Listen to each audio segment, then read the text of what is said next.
जी और राहुल देव जी। हाँ, अजय आलोक जी बोलिए। अरे कुलदीप जी इतने कसीदे पढ़े। अरे एक आध कसीदा थोड़ा शीश महल पे भी पढ़ देते यार। हाँ, मोदी सरकार ने क्या किया, थोड़ा एक बार शराब घोटाले का भी जिक्र कर देते कि मोदी सरकार ने क्या किया, कितने ब्लैक मनी पकड़े हैं अभी तक। 300 करोड़ से ऊपर पकड़े जा चुके हैं ना बिहार शराब के मिला के, जेल की हवा खा रहे, तभी मन में शांति है। एक करके कुलदीप जी आप बोले, कोई नहीं बोला। पंजाब कुलदीप जी बीच में नहीं, कुलदीप जी आपने बोला, मैंने किसी को नहीं बोलने दिया, प्लीज ऐसा मत कीजिए। कुलदीप जी बीच में नहीं।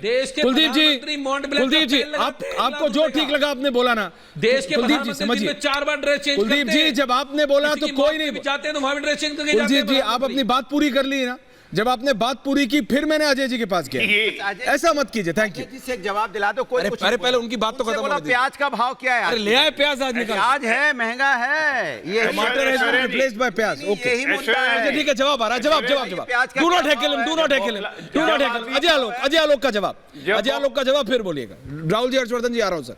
प्याज का भाव बता दो। अजय आलोक जी प्याज क्या भाव? Being on air doesn't mean जब बौखलाहट, अरे आऊंगा, बिल्कुल है जनता की।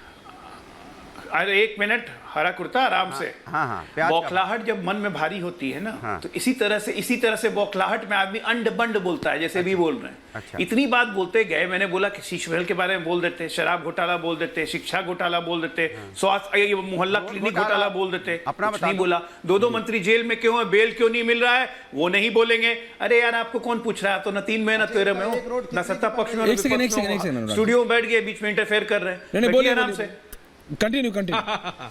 बहुत बढ़िया। मेरा घमंडी लेके डूबेगा। इन्होंने कहा कि अर्थव्यवस्था को बैठा दिया, सुब्रमण्यम स्वामी याद आ रहा है। बीच में नहीं कुलदीप जी, सुब्रमण्यम स्वामी याद आ रहे हैं, तो ले जाइए दिल्ली की अर्थव्यवस्था सुधारिए। हमको क्यों याद दिला रहे सुब्रमण्यम स्वामी? आप बोलते हैं तो मैं टोकने देता हूं किसी को। क्या बोला था अरविंद केजरीवाल के बारे में सुब्रमण्यम स्वामी, वो याद है कि नहीं?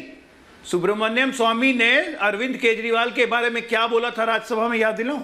बहुत प्यार आ रहा है सुब्रमण्यम स्वामी पे। तो काले धन पे बोलिए ना, थोड़ा फैक्ट्स के साथ बोला कीजिए। 251 करोड़ की सड़क, आपने 251 करोड़ की सड़क बोल दी। नितिन गडकरी का जवाब नहीं सुना। सोने की सड़क के बारे में नितिन गडकरी का जवाब नहीं सुना। आपको तो ये नहीं मालूम है कि 18 किलोमीटर की वो सड़क नहीं है, 563 किलोमीटर की सड़क है, वो 8 लेन का है। ये तो पता ही नहीं है आपको। जब पूरे बात पता नहीं है तो क्यों बोलते हैं? बताया कैग को क्यों नहीं समझा पाए? पढ़ लिख क्या कीजिए भाई, ऐसे नहीं होता है। 6.1% की गति से अर्थव्यवस्था बढ़ रही है, 5वीं अर्थव्यवस्था हो गई। कहे कि अर्थव्यवस्था का हमने भट्टा बैठा दिया। अरे थोड़ा पढ़ लिख, थोड़ा सा तैयारी करके आया कीजिए। अनुराग जी प्लीज रिलैक्स, थोड़ा सा तैयारी। हर्षवर्धन जी, राहुल देव जी प्लीज बोल। Thank you. Anurag ji 1 second. Anurag ji, जब आप लंदन गए थे तब तो मेरे को ये प्याज नहीं दिखाई दिया आपके हाथ में, तब तो आप लंदन नहीं, तब तो मेरे को दिखाई नहीं दी। मैं आऊंगा आपके पास, प्लीज रिलैक्स। देखिए अभी 2 वरिष्ठ पत्रकार मेरे साथ स्टूडियो में, अभी आप ऑन एयर नहीं है। अरे टोपी लगाने से समाजवाद नहीं होता है, वहां भी हमें बताना, टोपी लगाने से अच्छा प्लीज रिलैक्स। ओके ठीक है। राहुल देव जी पहले आपके पास आ रहा हूं सर। आपने बीजेपी को भी सुना, आचार्य जी को भी सुना, अनुराग जी को तो सुन ही रहे हैं आप। राहुल जी, मैं आपका पॉइंट ऑफ व्यू चाहता हूं, उसके बाद हर्षवर्धन जी। क्या सवाल क्या है आपका? सर मेरा सवाल यह है कि देश में, जो मैंने कई बार बोला, बीजेपी ये कह रही है कि सबसे बड़ा सवाल 2024 में नेतृत्व का है। Who will lead this country in 24? Leadership will decide. नेतृत्व निर्णय लेगा कि भारत का अगला जो मतलब आधी सदी है वो कैसी होगी। The next 50 years the road map will be paid for it sir. मेरे को मालूम है आप मेरी अंग्रेजी इस्तेमाल करने से नाराज होते, पर माफी चाहता हूं, पहले ही बता रहा हूं सर, गुस्सा मत होइएगा। राहुल जी, ऐसा है, ये तो बिल्कुल सही वाजिब सवाल है कि नेतृत्व कौन होगा, कौन करेगा, कैसा नेतृत्व होगा। तो मैं अभी प्रवक्ताओं की लीला जो कि अपरंपार है, इसलिए मैं उनकी किसी बात पर टिप्पणी नहीं करूंगा, उसकी कोई ज़रूरत नहीं है, क्योंकि आस्थाएं सब जगह परिवर्तनशील होती हैं और प्रवक्ताओं में भी होती हैं। तो ठीक है,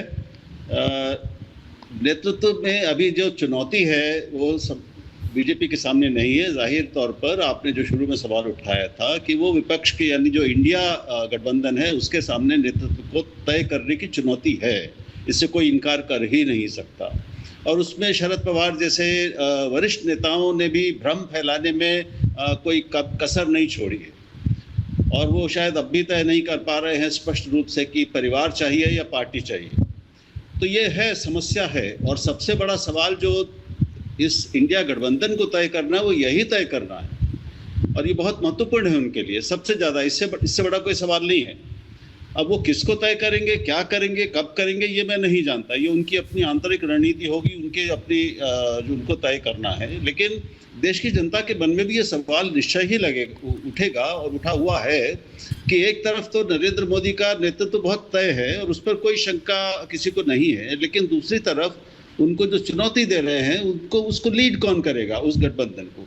ये बहुत बड़ा सवाल है और ये एक बहुत बड़ी चुनौती, मैं कहूँगा कि दो चुनौतियां हैं। एक तो ये कि कौन इस गठबंधन की पार्टियां दूसरी पार्टियों के लिए अपने अपने राज्यों में गठबंधन के हित के लिए उसको एक रखने और बढ़ाने के लिए कितना बलिदान करने को तैयार हैं, यानी कितनी सीटें दूसरों को देने को तैयार हैं। और दूसरा उनको यह तय करना है कि नेतृत्व का प्रश्न जहाँ तक है, मैं समझता हूँ कि ये अलग अलग पार्टियों का अलग अलग समय और राज्यों में अलग रणनीति होती है। कई बार बीजेपी ने भी कई जगह अपने मुख्यमंत्री पद के उम्मीदवार घोषित किए हैं, प्रधानमंत्री पद के उम्मीदवार घोषित किए हैं, कई बार नहीं भी किए हैं। कांग्रेस ने भी ऐसा किया है, दूसरी पार्टियां भी ऐसा करती हैं। तो ये एक रणनीतिक और शुद्ध राजनीतिक सवाल है जो अपनी अपनी पार्टियों और गठबंधनों को तय करना है। लेकिन मैं फिर ये कह रहा हूं कि ये दो बहुत बड़ी, सबसे बड़ी चुनौतियां इंडिया गठबंधन के सामने हैं और इसका जवाब वही खोज सकते हैं, हम और आप कुछ नहीं कर सकते इसमें।